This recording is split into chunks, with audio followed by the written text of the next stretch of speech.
વિજ્ઞાન ધોરણ 8 પ્રકરણ 9 પ્રાણીઓમાં પ્રજનન રીપ્રોડક્શન ઇન એનિમલ્સ.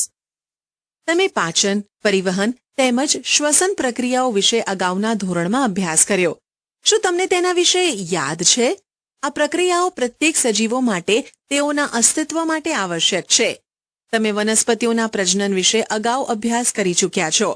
પ્રજનન જાતિઓનું સાતત્ય જાળવી રાખવા માટે આવશ્યક છે. કલ્પના કરો કે સજીવો પ્રજનન ન કરે તો શું થાય? તમે એ વાતને માનશો કે પ્રજનનનું સજીવોમાં એક વિશેષ મહત્વ છે, કારણ કે તે એક એવા સજીવોમાં પેઢી દર પેઢી નિરંતરતા બનાવી રાખવાનું સુનિશ્ચિત કરે છે. તમે અગાઉના ધોરણમાં વનસ્પતિઓમાં પ્રજનન વિશે અભ્યાસ કરી ચૂક્યા છો. આ પ્રકરણમાં આપણે જાણીશું કે પ્રાણીઓ કેવા પ્રકારે પ્રજનન કરે છે. પ્રજનનના પ્રકારો, મોડ્સ ઓફ રીપ્રોડક્શન. શું તમે વિવિધ પ્રાણીઓના બચ્ચાઓને જોયા છે? કેટલાક પ્રાણીઓના બચ્ચાઓના નામ કોષ્ટક 9.1માં લખવાનો પ્રયત્ન કરો, જેમ કે ક્રમ સંખ્યા 1 અને 5માં ઉદાહરણ આપીને દર્શાવેલ છે. તમે વિવિધ પ્રાણીઓના બચ્ચાઓનો જન્મ થતાં પણ જોયો હશે. શું તમે જણાવી શકો છો કે મરઘીનું બચ્ચું અને ઈયળ કેવા પ્રકારે જન્મ લે છે? બિલાડીનું બચ્ચું અને ગલુડિયું કેવી રીતે જન્મ લે છે? શું તમે વિચારો છો કે જન્મ પહેલા આ સજીવો એવા જ દેખાતા હતા જેવા અત્યારે દેખાય છે? ચાલો જાણકારી મેળવીએ. વનસ્પતિઓની જેમ જ પ્રાણીઓમાં પણ પ્રજનનના 2 પ્રકાર હોય છે, જેમ કે 1 લિંગી પ્રજનન અને 2 અલિંગી પ્રજનન. લિંગી પ્રજનન, સેક્સ્યુઅલ રીપ્રોડક્શન. ધોરણ 7માં તમે વનસ્પતિઓમાં પ્રજનન વિશે અભ્યાસ કર્યો હતો. તેને યાદ કરવાનો પ્રયત્ન કરો. તમને યાદ હશે કે લિંગી પ્રજનન કરતી વનસ્પતિઓમાં નર અને માદા પ્રજનન ભાગો આવેલા હોય છે. શું તમે આ ભાગોના નામ જણાવી શકો છો? પ્રાણીઓમાં પણ નર અને માદામાં વિવિધ પ્રજનન ભાગો અથવા અંગો હોય છે. વનસ્પતિઓની જેમ જ પ્રાણીઓ પણ નર તેમજ માદા જન્યુઓ પ્રજનન કોષો બનાવે છે, જેના જોડાણથી યુગ્મનજ એટલે કે ઝાયગોટ બને છે. આ યુગ્મનજનો વિકાસ થઈને એક નવો સજીવ બને છે. એવા પ્રકારનું પ્રજનન કે જેમાં નર અને માદા જન્યુઓનું જોડાણ થતું હોય તેને લિંગી પ્રજનન એટલે કે સેક્સ્યુઅલ રીપ્રોડક્શન કહે છે. ચાલો મનુષ્યમાં પ્રજનનના ભાગોનો ખ્યાલ મેળવીએ તથા પ્રજનન પ્રક્રિયાઓનો અભ્યાસ કરીએ. નર પ્રજનન અંગો, મેલ રિપ્રોડક્ટિવ ઓર્ગન્સ. નર પ્રજનન અંગોમાં એક જોડ શુક્રપિંડ એટલે કે ટેસ્ટિસ, 2 શુક્રવાહિનીઓ અને એક શિશ્ન પેનિસ આવેલું હોય છે. શુક્રપિંડ નર જનન કોષો એટલે કે નર જન્યુઓ ઉત્પન્ન કરે છે, જેને શુક્રકોષો એટલે કે સ્પર્મ્સ કહે છે. શુક્રપિંડ લાખોની સંખ્યામાં શુક્રકોષો ઉત્પન્ન કરે છે. આકૃતિ 9.2માં શુક્રકોષની રચના દર્શાવવામાં આવેલ છે. શુક્રકોષો અત્યંત સૂક્ષ્મ હોય છે. તે પ્રત્યેકમાં એક શીર્ષ, મધ્ય ભાગ અને એક પૂંછડી હોય છે. શું શુક્રકોષ એક કોષ જેવા દેખાય છે? વાસ્તવમાં પ્રત્યેક શુક્રકોષમાં કોષના સામાન્ય ઘટકો જોવા મળે છે. શુક્રકોષમાં પૂંછડીનું કામ શું છે? માદા પ્રજનન અંગો, ફિમેલ રિપ્રોડક્ટિવ ઓર્ગન્સ. માદા પ્રજનન અંગોમાં એક જોડ અંડપિંડ એટલે કે ઓવરીઝ, અંડવાહિનીઓ, ફેલોપિન ટ્યુબ્સ, ફેલોપિન નલિકાઓ અને ગર્ભાશય યુટ્રસ હોય છે. અંડપિંડ માદા જન્યુઓ ઉત્પન્ન કરે છે, જેને અંડકોષ ઓવા કહે છે. મનુષ્યમાં માદામાં પ્રતિ માસ બંને અંડપિંડોમાંથી કોઈ પણ એક અંડપિંડમાંથી એક વિકસિત અંડકોષ અંડવાહિનીમાં મુક્ત થાય છે. ગર્ભાશય એ ભાગ છે જેમાં શિશુનો વિકાસ થાય છે. શુક્રકોષની જેમ જ અંડકોષ પણ એક કોષ જ છે. બુજોને યાદ છે કે વિભિન્ન પ્રાણીઓમાં અંડકોષનું કદ અલગ અલગ હોય છે. અંડકોષ અતિ સૂક્ષ્મ હોઈ શકે છે, દાખલા તરીકે મનુષ્યમાં, અથવા ખૂબ જ મોટો પણ હોઈ શકે છે, દાખલા તરીકે મરઘીમાં. શાહમૃગનો અંડકોષ સૌથી મોટો હોય છે. ફલન, ફર્ટિલાઇઝેશન. પ્રજનન પ્રક્રિયાનું પહેલું ચરણ શુક્રકોષ અને અંડકોષનું જોડાણ છે. જ્યારે શુક્રકોષો અંડકોષના સંપર્કમાં આવે છે ત્યારે તેમાંથી એક શુક્રકોષ અંડકોષ સાથે જોડાઈ જાય છે. શુક્રકોષ અને અંડકોષનું આ જોડાણ ફલન તરીકે ઓળખાય છે. ફલન દરમિયાન શુક્રકોષ અને અંડકોષ જોડાઈને એક થઈ જાય છે. ફલનના પરિણામે યુગ્મનજ ઝાયગોટનું નિર્માણ થાય છે. શું તમને જાણકારી હતી કે યુગ્મનજ એક નવા સજીવનો પ્રારંભ છે? ફલનની પ્રક્રિયામાં માતાનો અંડકોષ અને પિતાનો શુક્રકોષ જોડાણ પામે છે, એટલે નવી સંતતિમાં કેટલાક લક્ષણો તેની માતામાંથી અને કેટલાક લક્ષણો તેના પિતામાંથી આનુવંશિક થાય છે. તમારા ભાઈ અને બહેનને જુઓ અને એ ઓળખવાનો પ્રયત્ન કરો કે તેમનામાં કયા લક્ષણો માતામાંથી અને કયા લક્ષણો પિતામાંથી પ્રાપ્ત થયા છે. જે ફલન માદાના શરીરની અંદર થાય છે તેને અંતઃફલન ઇન્ટરનલ ફર્ટિલાઇઝેશન કહેવાય છે. મનુષ્ય, ગાય, કૂતરા તથા મરઘી વગેરે અનેક પ્રાણીઓમાં અંતઃફલન થાય છે. શું તમે ટેસ્ટ ટ્યુબ બેબી વિશે સાંભળ્યું છે? બુજો અને પહેલીના શિક્ષકે એકવાર વર્ગખંડમાં જણાવ્યું હતું કે કેટલીક સ્ત્રીઓમાં અંડવાહિની બંધ હોય છે. આવી સ્ત્રીઓ બાળક પેદા કરવા માટે અસમર્થ હોય છે, કારણ કે ફલન માટે શુક્રકોષ અંડકોષ સુધી પહોંચી શકતા નથી. આવી સ્થિતિમાં ડોક્ટર તંદુરસ્ત રીતે મુક્ત થયેલ અંડકોષ તેમજ શુક્રકોષો એકત્રિત કરીને યોગ્ય માધ્યમમાં કેટલાક કલાકો સુધી એકસાથે રાખે છે, જેનું IVF અથવા ઇન વિટ્રો ફર્ટિલાઇઝેશન શરીરની બહાર ફલન થઈ શકે. જો ફલન થઈ જાય તો યુગ્મનજને 1 અઠવાડિયા સુધી વિકસિત થવા દેવામાં આવે છે અને ત્યારબાદ તેને માતાના ગર્ભાશયમાં સ્થાપિત કરવામાં આવે છે. માતાના ગર્ભાશયમાં ગર્ભનો સંપૂર્ણ વિકાસ થાય છે તથા સામાન્ય બાળકની જેમ જ જન્મ થાય છે. આ પદ્ધતિ દ્વારા જન્મેલ બાળકને ટેસ્ટ ટ્યુબ બેબી કહે છે. આમ તો આ નામ ગેરમાર્ગે દોરે છે, કારણ કે બાળકનો વિકાસ ટેસ્ટ ટ્યુબમાં નથી થઈ શકતો. તમને જાણીને આશ્ચર્ય થશે કે અનેક પ્રાણીઓમાં ફલન ક્રિયા માદા પ્રાણીના શરીરની બહાર થાય છે. આવા પ્રાણીઓમાં ફલન પાણીમાં થાય છે. ચાલો જાણીએ કે આ ક્રિયા કેવી રીતે સંપન્ન થતી હશે. પ્રવૃત્તિ 9.1 વસંત અથવા ચોમાસાની ઋતુમાં કોઈ તળાવ અથવા વહેતા ઝરણાની મુલાકાત કરો. પાણીમાં તરતા દેડકાના ઈંડાઓને શોધો. ઈંડાઓનો રંગ તથા કદ નોંધો. વસંત અથવા ચોમાસાની ઋતુમાં દેડકાઓ તથા ટોળ તળાવ અથવા ધીમેથી વહેતા ઝરણા પાસે જાય છે. જ્યારે નર અને માદા એકસાથે પાણીમાં આવે છે ત્યારે માદા અસંખ્ય ઈંડાઓ મૂકે છે. મરઘીના ઈંડાની જેમ દેડકાના ઈંડા કવચથી ઢંકાયેલા હોતા નથી તથા તે અપેક્ષાકૃત ઘણા કોમળ હોય છે. જેલીનું એક પડ ઈંડાઓને એકસાથે જોડાયેલા રાખે છે તથા તેનું રક્ષણ પણ કરે છે. માદા જેવા અંડકોષ મુક્ત કરે છે તરત જ નર તેની ઉપર શુક્રકોષોનો ત્યાગ કરે છે. પ્રત્યેક શુક્રકોષો તેની લાંબી પૂંછડીની મદદથી પાણીમાં આમ તેમ તર્યા કરે છે અને શુક્રકોષો અંડકોષોના સંપર્કમાં આવે છે, જેના પરિણામે ફલન થાય છે. આવા પ્રકારનું ફલન કે જેમાં નર અને માદા પ્રજનન કોષોનું જોડાણ માદાના શરીરની બહાર થતું હોય તેને બાહ્ય ફલન એક્સટર્નલ ફર્ટિલાઇઝેશન કહે છે. આવું ફલન માછલીઓ, સ્ટારફિશ જેવા જલીય પ્રાણીઓમાં જોવા મળે છે. માછલી અને દેડકો એકસાથે અસંખ્ય ઈંડા કેમ મૂકે છે જ્યારે મરઘી એકસાથે એક જ ઈંડું આપે છે? આ પ્રાણીઓ સેંકડો અંડકોષો મૂકે અને લાખો શુક્રકોષો મુક્ત કરે છે. તેમાંથી બધા અંડકોષો ફલન પામીને નવા સજીવનું નિર્માણ નથી કરી શકતા. એનું કારણ છે કે અંડકોષો તેમજ શુક્રકોષો સતત પાણીની ગતિ, વાયુ તેમજ વરસાદની અસરથી પ્રભાવિત થતા રહેતા હોય છે. તળાવમાં બીજા એવા પણ પ્રાણીઓ હોય છે કે જ્યાં ઈંડાઓનું ભોજન કરે છે.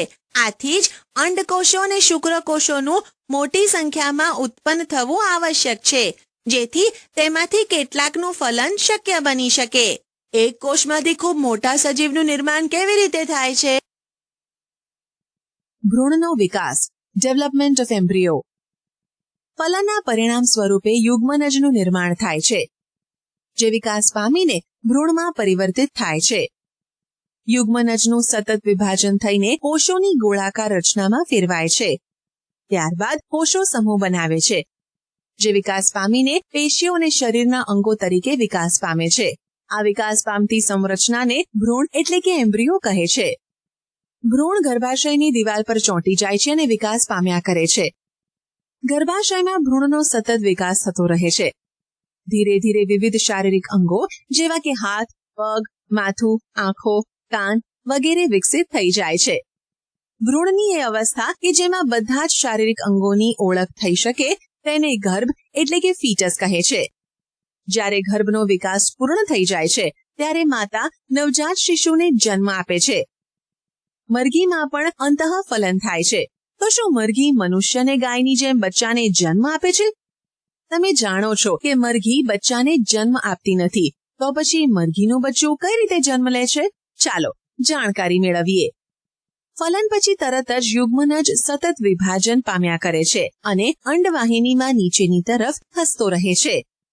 તેનું નીચેની તરફ ખસવાની સાથે સાથે તેની આજુબાજુ સુરક્ષિત પડ બનતું જાય છે. મરઘીના ઈંડા પર જોવા મળતું કઠણ કવચ પણ આવું જ એક સુરક્ષિત પડ છે. વિકસિત ભ્રૂણની ઉપર કઠોર કવચનો પૂર્ણ વિકાસ થયા બાદ મરઘી ઈંડું મૂકે છે. મરઘીના ઈંડામાંથી બચ્ચું એટલે કે ચીક બનવા માટે 3 અઠવાડિયા જેટલો સમય લાગે છે. પર્યાપ્ત ગરમી મળે તે માટે ઈંડા ઉપર બેઠેલ મરઘીને તમે જોઈ હશે. શું તમે જાણો છો કે ઈંડાની અંદર બચ્ચાનો વિકાસ આ પ્રક્રિયા દરમિયાન જ થાય છે? બચ્ચાનો સંપૂર્ણ વિકાસ થયા પછી કવચ તૂટે છે અને બચ્ચું બહાર આવે છે. બાહ્ય ફલન કરતા પ્રાણીઓમાં ભ્રૂણનો વિકાસ માદાના શરીરની બહાર થાય છે. ભ્રૂણ અંડાવરણની અંદર વિકાસ પામ્યા કરે છે. ભ્રૂણનો વિકાસ પૂર્ણ થયા બાદ ઈંડું તૂટે છે. તમે તળાવ અથવા ઝરણામાં દેડકાના અનેક ટેડપોલ કરતા જોયા હશે. અપત્ય પ્રસવી અને અંડપ્રસવી પ્રાણીઓ, વિવિપેરસ એન્ડ ઓવિપેરસ એનિમલ્સ. આપણે જાણ્યું કે કેટલાક પ્રાણીઓ બચ્ચાને જન્મ આપે છે જ્યારે કેટલાક પ્રાણીઓ ઈંડા મૂકે છે જે પછી શિશુમાં પરિવર્તિત થાય છે. એવા પ્રાણીઓ કે જેઓ સીધા જ બચ્ચાને જન્મ આપે છે તેને અપત્ય પ્રસવી પ્રાણીઓ કહે છે. જે પ્રાણીઓ ઈંડા મૂકે છે તેને અંડપ્રસવી પ્રાણીઓ કહે છે. નીચે આપેલ પ્રવૃત્તિની મદદથી તમે એ વાતને સારી રીતે સમજી શકશો તથા અપત્ય પ્રસવી અને અંડપ્રસવી પ્રાણીઓનો ભેદ પણ પારખી શકશો. પ્રવૃત્તિ 9.2. દેડકા, ગરોળી, પતંગિયું, ફૂદા, મરઘી તથા કાગડાના અથવા કોઈ અન્ય પક્ષીઓના ઈંડા ભેગા કરવાનો પ્રયત્ન કરો. શું તમે આ બધા પ્રાણીઓના ઈંડાઓને એકત્રિત કરી શકશો? જે ઈંડાઓને તમે એકત્રિત કર્યા છે તેનું ચિત્ર બનાવો. કેટલાક પ્રાણીઓના ઈંડા એકત્રિત કરવા સહેલા છે કારણ કે તેની માતા શરીરની બહાર ઈંડા મૂકે છે. જે પ્રાણીઓના ઈંડા એકત્રિત કરવામાં તમે સફળ રહ્યા છો તે પ્રાણીઓ અંડપ્રસવી પ્રાણીઓના ઉદાહરણ છે. પરંતુ તમે ગાય, કૂતરા તથા બિલાડીના ઈંડા એકત્રિત નહીં કરી શકો. એવું એટલા માટે છે કારણ કે તે ઈંડા નથી મૂકતા. તેમનામાં માતા પૂર્ણ વિકસિત શિશુને જન્મ આપે છે. આ અપત્ય પ્રસવી પ્રાણીઓના ઉદાહરણ છે. શું તમે અપત્ય પ્રસવી તેમજ અંડપ્રસવી પ્રાણીઓના અન્ય ઉદાહરણ આપી શકો છો? શિશુમાંથી પુખ્ત સ્વરૂપ, યંગ વન ટુ એડલ્ટ. નવજાત જન્મેલા પ્રાણી અથવા ઈંડાના તૂટવાથી નીકળેલા પ્રાણી ત્યાં સુધી વૃદ્ધિ કરતા રહે છે જ્યાં સુધી તે પુખ્ત ન થઈ જાય. કેટલાક પ્રાણીઓમાં નવજાત બચ્ચા પુખ્ત પ્રાણીથી સાવ અલગ જ દેખાય છે. રેશમના કીડાનું જીવનચક્ર યાદ કરો.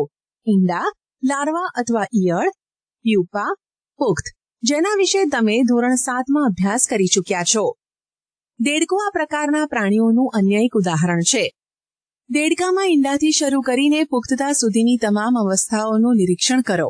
આપણે 3 સ્પષ્ટ અવસ્થાઓ અથવા તબક્કાઓ જોઈ શકીશું જેમ કે ઈંડા, ટેડપોલ, લાર્વા, પુખ્ત. શું ટેડપોલ પુખ્ત દેડકાથી ભિન્ન હોય છે? શું તમે વિચારી શકો છો કે કોઈ દિવસ આ ટેડપોલ એક પુખ્ત દેડકો બની જશે? તેવી જ રીતે રેશમ કીડાની ઈયળ અથવા પ્યુપા પુખ્ત રેશમના કીડાથી ખૂબ જ અલગ દેખાય છે. પુખ્તમાં જોવા મળતા લક્ષણો નવજાતમાં જોવા મળતા નથી. તો પછી ટેડપોલ અથવા ઈયળનું ત્યારબાદ શું થાય છે? તમે એક સુંદર ફૂદા મોથને અંડઘર એટલે કે કોકૂનમાંથી બહાર નીકળતા જોયું હશે. ટેડપોલ રૂપાંતરણ પામીને પુખ્ત દેડકામાં ફેરવાઈ જાય છે જે કૂદી શકે છે અને તરી શકે છે. કેટલાક વિશેષ પરિવર્તનોની સાથે ટેડપોલનું પુખ્તમાં રૂપાંતરણ પામવાની ક્રિયાને કાયાંતરણ મેટામોર્ફોસિસ કહે છે. જેમ જેમ આપણે મોટા થઈએ છીએ તેમ તેમ આપણે શરીરમાં કેવા પરિવર્તનો જોઈએ છે? શું તમે વિચારો છો કે આપણું પણ કાયાંતરણ થાય છે? મનુષ્યમાં જન્મ સમયથી જ નવજાત શિશુમાં પુખ્ત જેવા જ શારીરિક અંગો આવેલા હોય છે. અલિંગી પ્રજનન, સેક્સ્યુઅલ રિપ્રોડક્શન. અત્યાર સુધી આપણે પ્રજનન પ્રક્રિયાઓનો અભ્યાસ એવા પ્રાણીમાં કર્યો કે જેનાથી આપણે પરિચિત હતા, પરંતુ અત્યંત નાના પ્રાણીઓ જેવા કે હાઇડ્રા તેમજ સૂક્ષ્મદર્શી પ્રાણી જેમ કે અમીબામાં પ્રજનન કેવા પ્રકારે થતું હશે? શું તમે તેઓની પ્રજનન કરવાની રીત વિશે જાણો છો? ચાલો તેની જાણકારી પ્રાપ્ત કરીએ. પ્રવૃત્તિ 9.3. હાઇડ્રાની સ્થાયી સ્લાઇડ લો. વિપુલદર્શક કાચ અથવા સૂક્ષ્મદર્શક યંત્રની મદદથી સ્લાઇડનું નિરીક્ષણ કરો. પિતૃ શરીર ઉપરથી શું કોઈ ઉપસેલી સંરચના જોવા મળે છે? આ ઉપસેલી સંરચનાઓની સંખ્યાની ગણતરી કરો. તેનું કદ પણ નોંધો. હાઇડ્રાનું ચિત્ર એવું જ બનાવો જેવું સ્લાઇડમાં દેખાય છે તથા આ ચિત્રની સરખામણી આકૃતિ 9.11માં દર્શાવેલા હાઇડ્રાના ચિત્ર સાથે કરો. પ્રત્યેક હાઇડ્રામાં એક કે તેથી વધુ ઉપસેલા ભાગ જોવા મળે છે. આ ઉપસેલી રચના વિકાસ પામતો નવો સજીવ છે, જેને કલિકા એટલે કે બર્ડ્સ કહે છે. યાદ કરો કે યીસ્ટમાં પણ કલિકા જોવા મળે છે. હાઇડ્રામાં પણ એકલ પિતૃમાંથી ઉદ્ભવતા ઉપસેલા ભાગોમાંથી નવો સજીવ વિકાસ પામે છે. આવા પ્રજનનમાં એક જ પિતૃમાંથી નવો સજીવ ઉત્પન્ન થાય છે. તેથી તેને અલિંગી પ્રજનન, અસેક્સ્યુઅલ રિપ્રોડક્શન કહે છે. હાઇડ્રામાં કલિકામાંથી નવો સજીવ ઉદ્ભવે છે. આથી આવા પ્રજનનને કલિકા સર્જન એટલે કે બડિંગ કહે છે. અલિંગી પ્રજનનની અન્ય પદ્ધતિ અમીબામાં જોવા મળે છે. ચાલો જોઈએ તે કઈ રીતે થાય છે. તમે અમીબાની રચના વિશે અભ્યાસ કરી ચૂક્યા છો. તમને યાદ હશે કે અમીબા એક કોષી સજીવ છે. તેમાં કોષ કેન્દ્રના 2 ભાગોમાં વિભાજનથી પ્રજનન ક્રિયાની શરૂઆત થાય છે. ત્યારબાદ કોષ પણ 2 ભાગોમાં વિભાજિત થઈ જાય છે, જેના પ્રત્યેક ભાગમાં કોષ કેન્દ્ર હોય છે. પરિણામ સ્વરૂપે એક પિતૃમાંથી 2 અમીબા બને છે. આવા પ્રકારના અલિંગી પ્રજનન કે જેમાં સજીવ વિભાજિત થઈને 2 સંતતિ ઉત્પન્ન કરે છે તેને દ્વિભાજન એટલે કે બાઇનરી ફિઝન કહે છે. કલિકા સર્જન તેમજ દ્વિભાજન સિવાય કેટલાક અન્ય પ્રકારો છે જેના મદદથી એક જ પિતૃમાંથી સંતતિ પેદા થાય છે. તેના વિશે તમે હવે પછીના ધોરણમાં અભ્યાસ કરશો. ડોલીની વાર્તા. ક્લોન. કોઈ સમાન કોષ, કોઈ અન્ય જીવંત ભાગ કે સંપૂર્ણ સજીવને કૃત્રિમ રીતે ઉત્પન્ન કરવાની પ્રક્રિયાને ક્લોનિંગ કહે છે. કોઈ પ્રાણીનું સફળતાપૂર્વક ક્લોનિંગ સર્વપ્રથમ ઇયાન વુલમટ અને તેના સહયોગીએ સ્કોટલેન્ડમાં એડિનબર્ગ ખાતે આવેલા રોઝલિન ઇન્સ્ટિટ્યૂટમાં કર્યું. તેઓએ એક ઘેટાને ક્લોન કર્યું, જેનું નામ ડોલી રાખવામાં આવ્યું. ડોલીનો જન્મ 5 જુલાઈ 1996માં થયો. આ ક્લોન થયેલું પહેલું સસ્તન હતું. ડોલીનું ક્લોનિંગ કરતી વખતે ફિન ડોર્સેટ નામની માદાની સ્તન ગ્રંથિમાંથી એક કોષ એકત્રિત કરવામાં આવ્યો. એ જ સમયે બ્લેક ફેસ ઈવમાંથી અંડકોષ પણ એકત્રિત કરવામાં આવ્યો. અંડકોષમાંથી કોષ કેન્દ્રને દૂર કરી દેવામાં આવ્યું.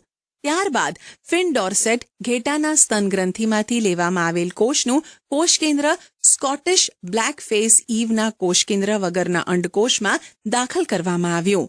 આ પ્રકારે ઉત્પન્ન અંડકોષને સ્કોટિશ બ્લેક ફેસ ઈવમાં દાખલ કરવામાં આવ્યો. અંડકોષનો વિકાસ સામાન્ય સ્વરૂપે થયો તથા ડોલીનો જન્મ થયો. સ્કોટિશ બ્લેક ફેસ ઈવે ડોલીને જન્મ આપ્યો હતો, પરંતુ ડોલી ફિન ડોર્સેટ ઘેટા જેવી દેખાતી હતી કે જેનામાંથી કોષ કેન્દ્ર લેવામાં આવ્યું હતું. કેમ કે સ્કોટિશ બ્લેક ફેસ ઈવના અંડકોષમાંથી કોષ કેન્દ્રને દૂર કરી દેવામાં આવ્યું હતું, જેથી ડોલીમાં સ્કોટિશ બ્લેક ફેસ ઈવનું કોઈ પણ લક્ષણ પ્રદર્શિત ન થયું. ડોલી એક ફિન ડોર્સેટ ઘેટાની તંદુરસ્ત ક્લોન હતી, જેને પ્રાકૃતિક લિંગી પ્રજનન દ્વારા અનેક સંતતિઓને જન્મ આપ્યો. દુર્ભાગ્ય રીતે ફેફસાના રોગના કારણે 14 ફેબ્રુઆરી 2003માં ડોલીનું મૃત્યુ થયું. ડોલીના મૃત્યુ પછી સસ્તનમાં ક્લોન બનાવવાના અનેક પ્રયત્નો કરવામાં આવ્યા. ઘણા બધા તો જન્મ પહેલા જ મૃત્યુ પામ્યા તથા કેટલાક જન્મ બાદ તરત જ મૃત્યુ પામ્યા. ક્લોનવાળા પ્રાણીઓમાં જન્મ સમયે ઘણીવાર અનેક વિકૃતિઓ જોવા મળે છે.